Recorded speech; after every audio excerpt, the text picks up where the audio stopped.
ক্ষীর ভেন্ডি। এর আগে এই রেসিপি কখনো খাননি, গ্যারান্টি দিয়ে বলতে পারি। ভেন্ডিগুলোকে এ মাথা ও মাথা ছাড়িয়ে গোটা গোটাই রেখেছি। খুব ভালো করে ধুয়ে মুছে নিতে হবে। নুন, হলুদ, ভাজা বেসন দিয়ে ভালো করে মাখিয়ে নিয়েছি। শুকনো খোলায় বেসনটা আগের থেকে আমি ভেজে নিয়েছিলাম।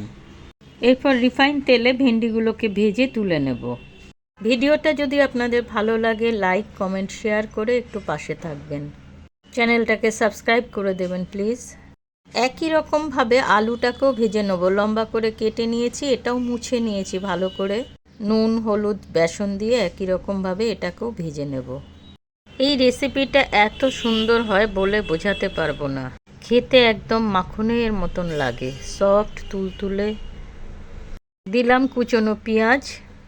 পেঁয়াজটা হাফ ভাজা হয়ে গেলে এরপর দিয়ে দেবো টমেটো। এখানে আমি 2টো ছোট টমেটো ব্যবহার করেছি। দিলাম আদা রসুনের পেস্ট, পরিমাণ মতো নুন। একটা বাটিতে 2 চামচ মিষ্টি দই নিয়েছি। এর মধ্যে দিলাম হলুদ, জিরে গুঁড়ো, ধনের গুঁড়ো, কাশ্মীরি রেড চিলি পাউডার। ভালো করে ফেটিয়ে নিয়ে এটা মশলাটার মধ্যে দিয়ে দেব।